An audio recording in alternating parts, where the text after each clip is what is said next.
estamos, o en estas fechas, ayer precisamente estamos celebrando lo que conocemos como la celebración de nuestras fiestas patrias, la independencia de Chile, que en realidad no es la fecha. Generalmente nosotros somos así los chilenos, celebramos cuando no corresponde, ¿cierto? Pero esto es por un consenso, no fue algo antojadizo, ¿no? Estamos celebrando 211 años de independencia. En realidad deberíamos estarla celebrando, ¿cierto? Ahí el 12 de febrero, que es realmente cuando se firma, ¿cierto? O se declara oficialmente la independencia de Chile. El 12 de febrero de 1818, 2018 iba a decir, 1818, somos nuevecitos. Y bueno, es interesante, leyendo la historia de Chile, hay unas cosas que uno no entiende realmente, y por eso no entiende ahora por qué hay algunas cosas que suceden y que suceden nomás.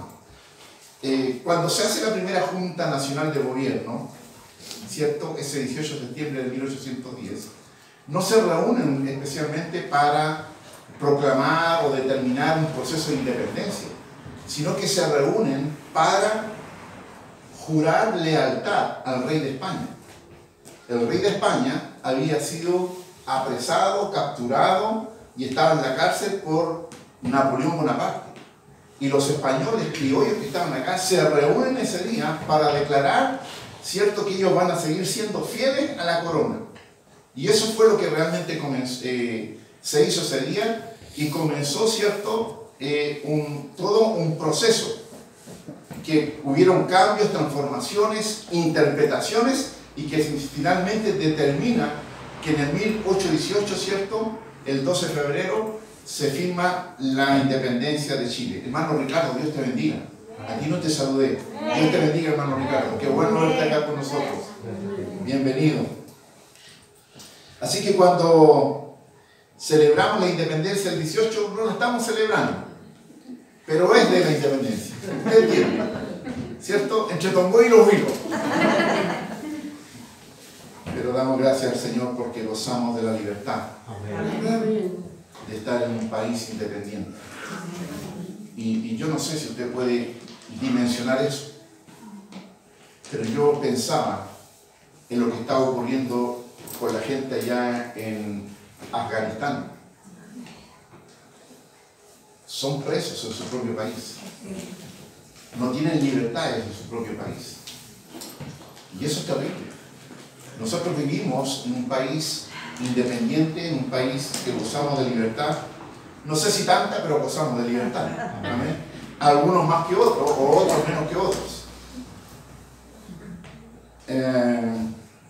Pensaba yo en una canción, pero no soy libre para cantarla,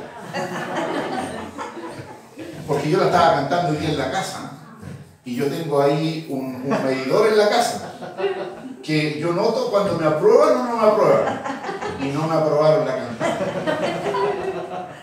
Había un porcentaje de la congregación representada ahí en mi casa. Entonces yo estaba cantando esta canción y ella me pegó una mirada que te va a llevar. ¿No importa? ¿Le damos o no? ¿Cierto? No, ya. Seguramente no había tomado desayuno.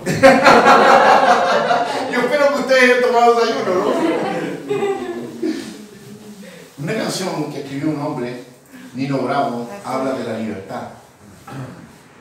Y solamente lo voy a leer, tranquilos todos. Soy respetuoso de ustedes. Misericordioso. Sí, hermana. Desde la plataforma de la esclavitud lo digo esto. Esclavo de Cristo. No piensen que... No. Esto es solamente una señal. Pero mi corazón pertenece al Señor. Amén. Bueno, a ella también. Dice la canción, dice, libre. Como el sol cuando amanece, yo soy libre. Como el mar, libre. Como el ave que escapó de su prisión y puede al fin volar, libre. Como el viento que recoge mi lamento y mi pesar, camino sin cesar detrás de la verdad. Y sabré lo que es al fin la libertad. Esta última parte me llamó la atención. Camino sin cesar, camino sin cesar, detrás de la verdad. y sabré lo que es al fin la libertad. ¿Y qué dijo el Señor Jesús? Conoceréis la verdad y la verdad os hará libre. ¿Cuán libre te sientes tú? ¿Somos realmente libres? Usted comprenderá que yo no soy libre. ¿Tenemos la sensación realmente de libertad? Hay veces que no. Yo conozco personas que dicen soy esclavo de mí mismo. Soy esclavo del tiempo, otros dicen. Soy esclavo de lo que he logrado construir. Soy esclavo de mis hijos, he escuchado. Personas que lo dicen. Recuerdo a una señora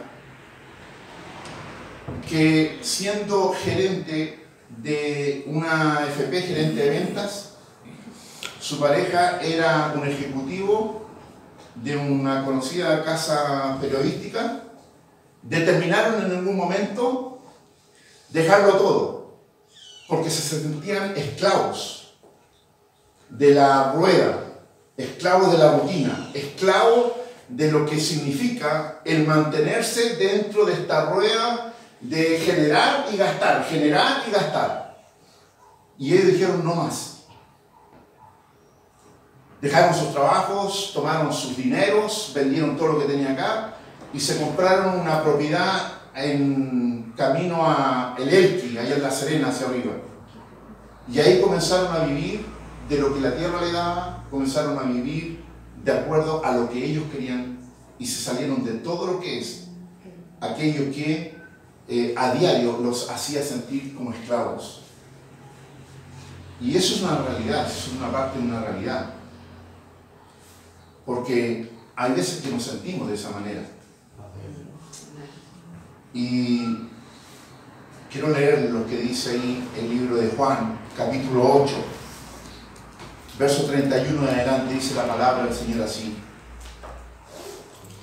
Dijo entonces Jesús a los judíos que habían creído en Él: si vosotros permanecierais en mi palabra, seréis verdaderamente mis discípulos, y conoceréis la verdad, y la verdad os hará libres. Le respondieron: linaje de Abraham somos, y jamás hemos sido esclavos de nadie. ¿Cómo dices tú, seréis libres?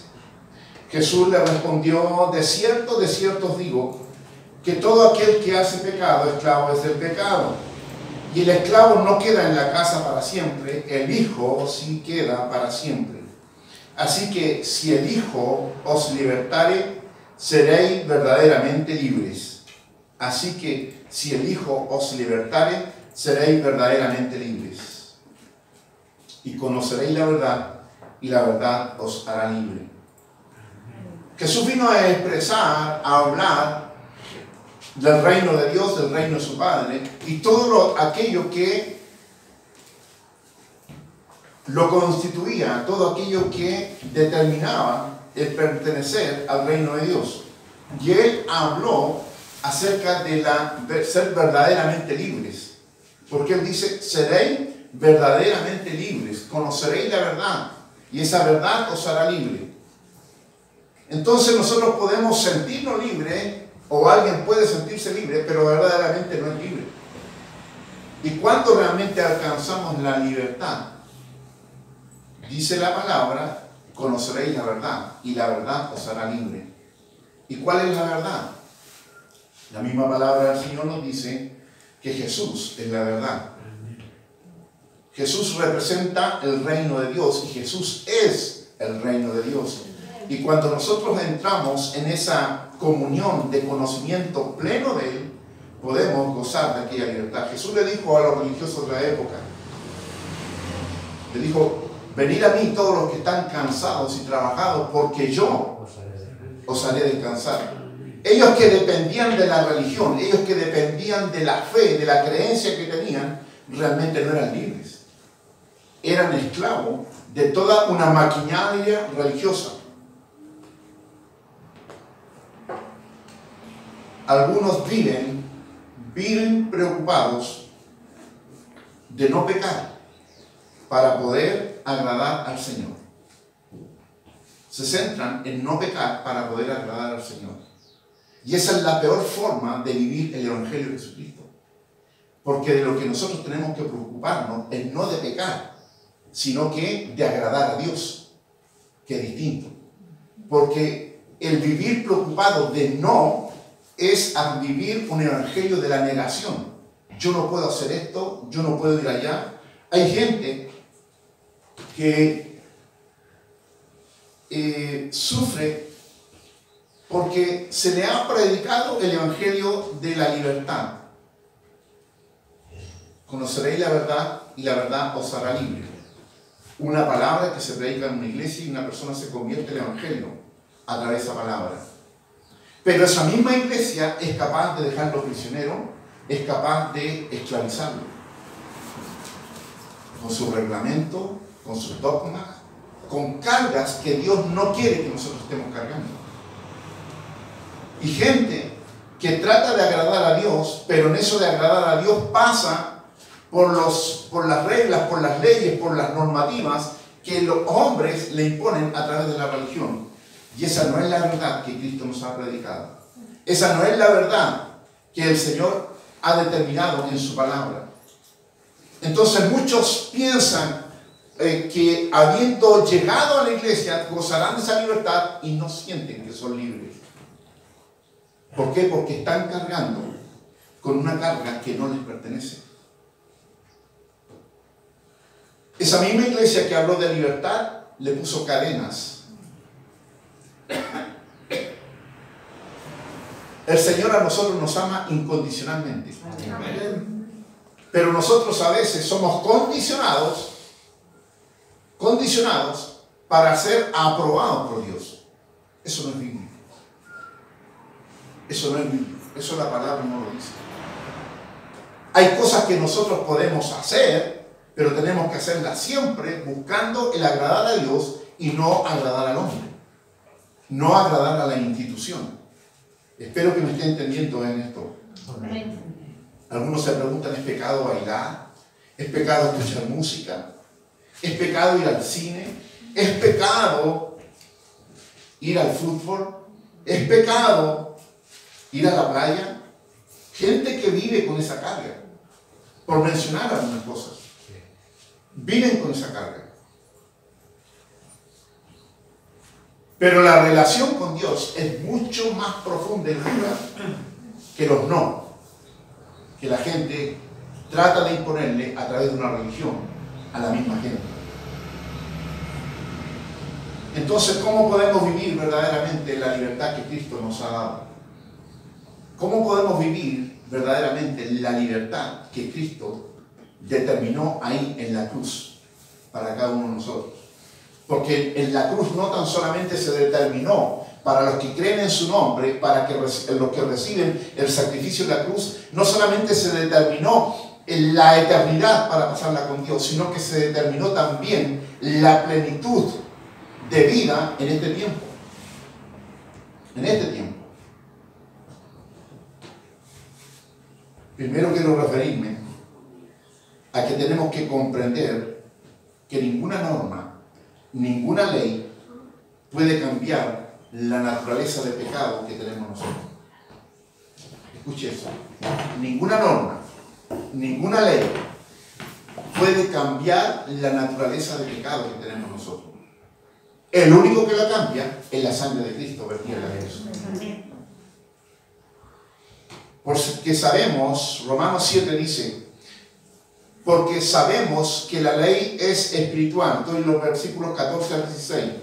Porque sabemos que la ley es espiritual, mas yo soy carnal, dice el apóstol Pablo, vendido al pecado, porque lo que hago no lo entiendo. Pues no hago lo que quiero, sino lo que aborrezco, eso hago. Y si lo que no quiero, esto hago, apruebo que la ley es buena. No sé si usted se ha sentido en esa condición. De estar luchando para no hacer aquello que le están prohibiendo hacer, y usted finalmente lo hace. Y somos niños adultos. Usted al niño le dice, no comas eso, no hagas eso. ¿Y qué es lo que hace el niño? Lo hace. Y nosotros somos iguales. Somos iguales. Ponemos reglas y esas mismas reglas determinan nuestra conciencia pecaminosa, determina que nosotros vamos y lo hacemos. Y no tan solamente quiere decir que lo hacemos en la acción, sino que lo hacemos en el corazón. Porque Jesús dijo que no era tan solamente aquel que era adúltero porque consumaba el hecho, sino que aquel que deseaba la mujer de su prójimo en su corazón. Y hay veces que nosotros, sin hacer las cosas, las pensamos y las deseamos, pero como estamos reprimidos, no las hacemos. Y ante la ley somos igualmente culpables. ¿Me está siguiendo? Amén. Nos dicen que algo es prohibido y lo anhelamos, lo deseamos. Y esto tiene que ver con el entender realmente que el Evangelio de Jesucristo no es un estado de estar constantemente negándonos a hacer cosas, sino que es un estado de querer estar agradando a Dios.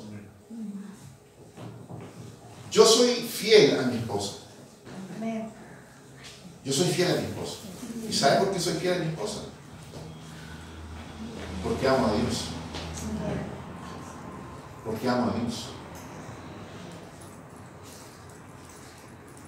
A ella la amo. Pero a quien primero tengo que agradar es a Dios. Si yo quisiera vivir agradando a mi mujer, me enfermo.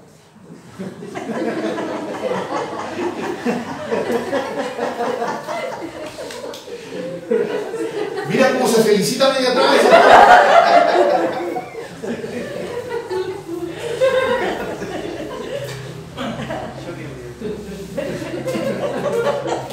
Un secreto, maridos: no pretendan agradar a sus mujeres en todo.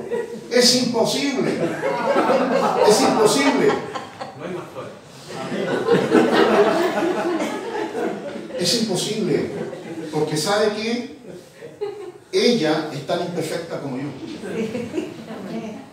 Ella es tan imperfecta como yo. Entonces es imposible agradarla. Y no es que sea complicado, es muy complicado.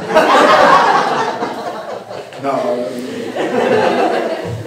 Yo allá con esto ya tengo que llevarla a comer alguna parte.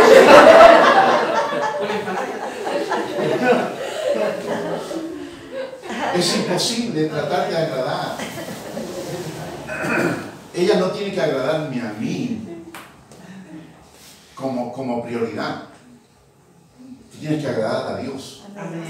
Y cuando tú logras agradar a Dios, tu alma descansa. Tu espíritu está quieto. Es ahí. Eso anótenlo, ¿ah? Anótenlo, grábenlo. De verdad se lo digo. Entonces, no hay norma, no hay regla que nos pueda dar libertad. El que nos da la libertad es Jesucristo. Entonces, una iglesia no te puede dar libertad. Una iglesia no te puede dar libertad. Por muy buena que sea la predicación del pastor, no te da libertad. El que te hace libre es Cristo. Amén. Amén. Cristo. Segundo, entendiendo que el verdadero cristianismo no es de prohibiciones, sino que es de convicciones. De convicciones.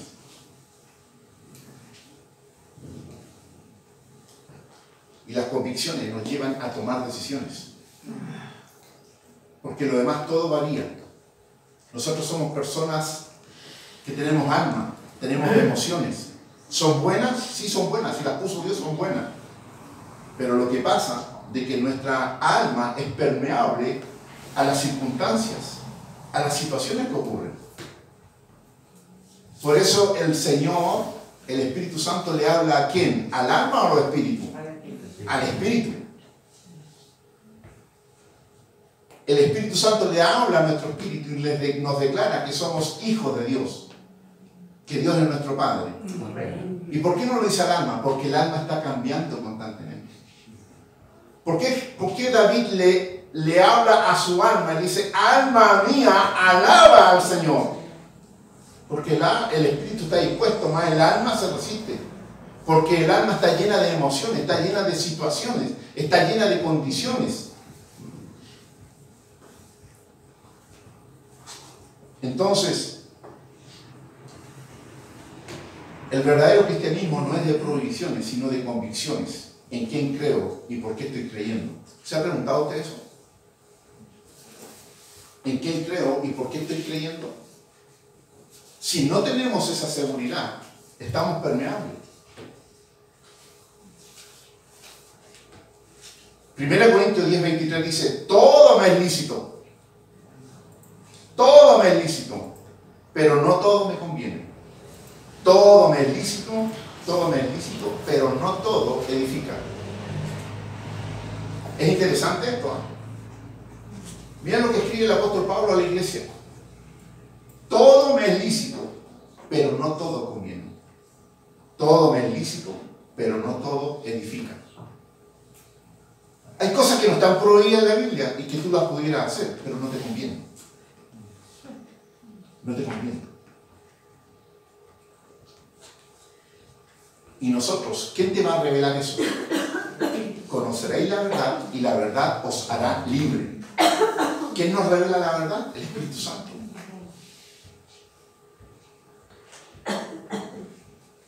Entonces, tenemos que comprender que un verdadero cristianismo, una verdadera vida de relacionamiento con el Señor, tiene que ver no con prohibiciones, sino con convicciones. Tercero, comprendiendo que la libertad no significa libertinaje. Son dos cosas distintas. Libertad no es libertinaje. Dice la palabra del Señor, Judas capítulo 1, verso 4. Porque algunos hombres han entrado encubiertamente. ¿A dónde? Al cuerpo de Cristo, a la iglesia. Los que desde antes habían sido destinados para esta condenación, hombres impíos, que convierten en libertinaje la gracia de nuestro Dios y niegan a Dios, el único soberano, y a nuestro Señor Jesucristo. ¿Qué quiere decir? Dicen que tienen apariencia de piedad, pero no pertenecen al cuerpo de Cristo.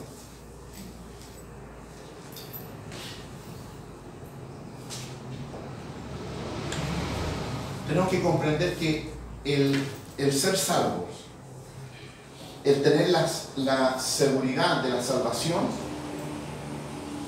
que Cristo pagó el precio y no hay nada más que hacer, eso no significa ser libertinaje.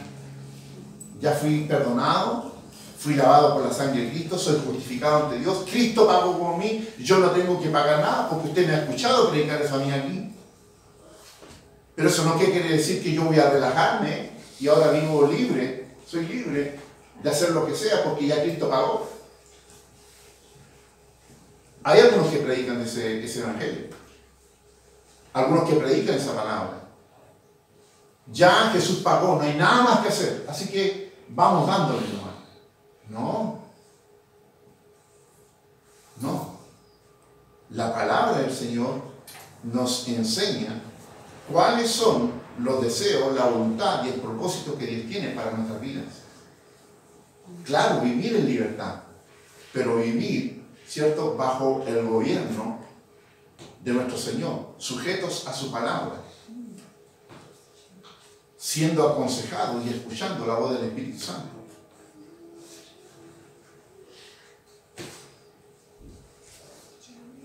Cuarto, comprendiendo tres razones claves, tres puntos claves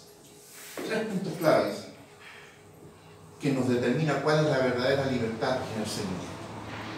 ¿Cuál es la verdadera libertad en el Señor? Primero, tiene que ver con mi conciencia. Segundo, la conciencia de los demás. Y tercero, el agradar a Dios. Tres puntos que determinan la verdadera libertad en el Señor. La verdadera libertad en el Señor. Tu conciencia, mi conciencia, la conciencia de los demás y el agradar a Dios. Y vamos a ver esto. 1 Corintios 10, Pablo le escribe a los hermanos: si algún incrédulo os invita y queréis ir, dice la palabra del Señor, de todo lo que se os ponga delante, comed, sin preguntar nada por motivos de conciencia.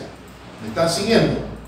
Mas si alguien os dijere, esto fue sacrificado a los ídolos, no lo comáis, por causa de aquel que lo declaró, y por motivos de conciencia, porque del Señor es la tierra y su plenitud. La conciencia, digo, no la tuya, sino la del otro. Pues, ¿por qué se ha de juzgar mi libertad por la conciencia de otro? Es interesante lo que plantea el apóstol Pablo respecto a la conciencia tuya y a la conciencia de los demás. Estamos hablando de nuestra conciencia ahora. Pablo ahí presenta algo que era común en ese entonces. Lo que se sacrificaba a los ídolos, los animales que se sacrificaban a los ídolos, así como en el templo se sacrificaban animales, ¿cierto? Por expiación, por ofrenda, ¿cierto? Lo que se sacrificaba en el templo para Dios quedaba en la casa de Dios y los levitas lo repartían para el consumo propio y para el consumo de los más pobres. Tenemos claridad en eso. Pero lo que se sacrificaba a los ídolos, no en el templo, no a Dios, a los ídolos, fuera del templo, en otros lugares, ¿qué hacían con eso? Lo tomaban y después lo vendían en las carnicerías. Lo vendían en las carnicerías. Entonces tú, siendo cristiano, eras invitado a la casa, ¿cierto?, de un no cristiano a celebrar el 18 de septiembre, a comerte un asado. Y esa persona no cristiana había comprado la chuleta, la cuestión, la había comprado ahí, en la carnicería. Y en la carnicería que se vendía, lo que se sacrificaba a los ídolos. Entonces ahí el apóstol le dice a la iglesia: si está el incrédulo contigo, si hay alguien contigo, y te dice que eso fue sacrificado a los ídolos, no lo comas. No lo comas. ¿Por qué? No por causa de tu conciencia, porque tú tienes convicción de quién crees y quién tú eres en Cristo, sino por causa de aquel que sabe, ¿cierto?, de que eso fue sacrificado a los ídolos, y él podría reprobarte en conciencia. ¿Se entiende la idea? Lo voy a explicar de una manera más sencilla. Si tú vas a un lugar, y te van a vender algo, y tú lo vas a comprar con toda libertad, pero alguien te dice: ¿sabe qué? No compre porque eso es robado. ¿Lo compras? No. Pero si no hubieras sabido, ¿lo habrías comprado? Sí. Sí. Pero a causa de que te dicen: ¿sabe que eso es robado? Cambia la cosa. Porque tú sabes, es tu conciencia. Ahora, delante de Dios, tú conoces el origen de eso. Por lo tanto, conscientemente, tú estás transgrediendo. Tú estás hiriendo no tan solamente tu relación con Dios, sino la relación del otro que sabe que es robado. ¿Se entiende la idea, cierto? Entonces, nuestra libertad en el Señor, para vivir la libertad del Señor, tenemos que primero preocuparnos de nuestra conciencia, de ser consciente de que estoy en una buena relación con Dios. No he transgredido, porque a veces transgredimos sin saber. ¿Cuántas veces hemos transgredido? ¿Cuántas veces hemos pecado sin saber? Parece que soy el único. Estoy sobre la santidad. Dios mío. Tú y yo somos los únicos pecadores.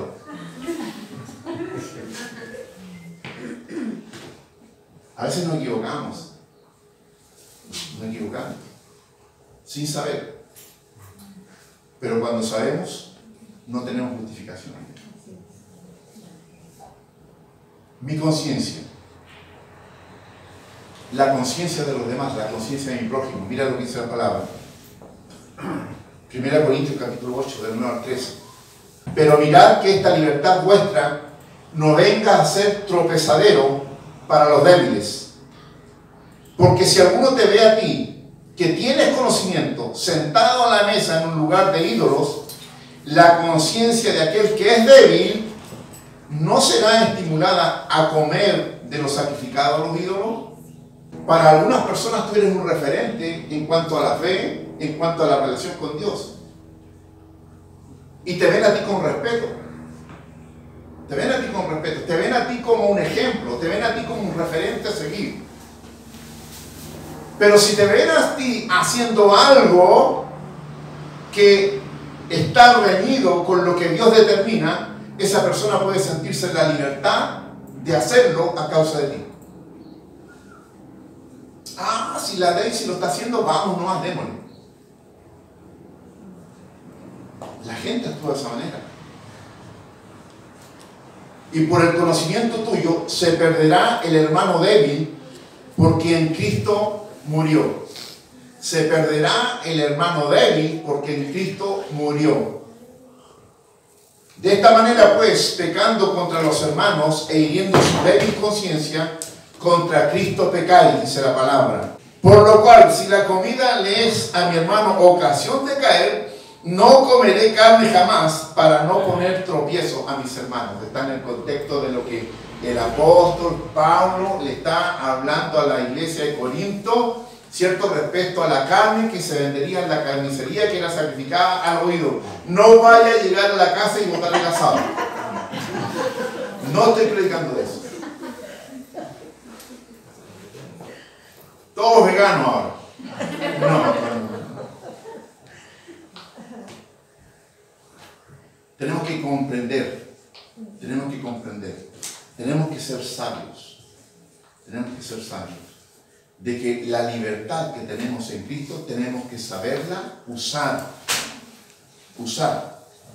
Y un mal uso es que nosotros podemos hacer algo que viene a ser piedra de tropiezo para un hermanito que es más débil en la fe y por el cual Cristo murió en la cruz. Entonces, nuestro cristianismo tenemos que vivirlo en base a, primero, nuestra conciencia de cómo estoy yo con Dios y la conciencia de los demás. ¿Cómo estoy yo determinando la relación de esa persona con Dios? Y tercero, lo que glorifica al Señor. Todo lo que hagamos, tenemos que hacerlo con la idea de glorificar al Señor. Si pues coméis o bebéis, 1 Corintios 10, 31 y 32. Si pues coméis o bebéis, o hacéis otra cosa, hacerlo todo para la gloria de Dios. No seáis tropiezo ni a judíos, ni a gentiles, ni a la iglesia de Dios. Todo hacerlo para la gloria de Dios. Cuando tú vas a hacer algo, piensa, ¿esto glorifica a Dios? ¿Dios se agrada con lo que voy a hacer? Y si en el Espíritu tú entiendes que eso va a agradar a Dios, que eso va a glorificar a Dios, anda adelante. Pero si en el Espíritu tú dices, no, esto no va bien, no lo hagas. Si hay duda, no lo hagas, porque no está glorificando a Dios.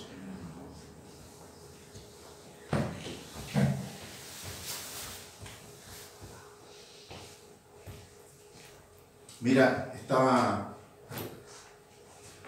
hay matrimonios que fracasan en su relación. Esto no es una generalidad lo que voy a decir, pero algunos motivos fracasan porque llegan al matrimonio, comienzan a vivir el matrimonio y unos llegan al matrimonio porque quisieron liberarse de la vigilancia, opresión que tenían en sus casas con sus padres. Sus padres los tenían tan así que ni siquiera los dejaban respirar. ¿cierto? Que deciden como una puerta de libertad casarse. Entonces el matrimonio lo ven como una posibilidad de vivir más libres. Otros, que siendo libres en su manera de vivir, cuando llegan al matrimonio, quieren seguir viviendo esa libertad. Y el matrimonio no es libertad. El matrimonio no es libertad.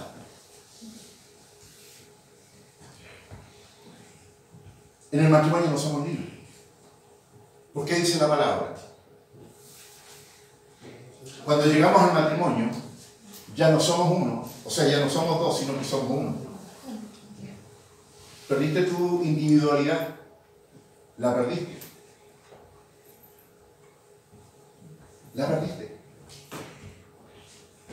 La iglesia, la relación de la iglesia con Cristo es comparada como la relación del matrimonio.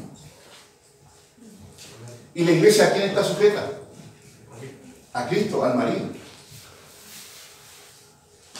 Está sujeta a Cristo. Y mujeres o hombres que dicen, yo no me casé para vivir en esclavitud.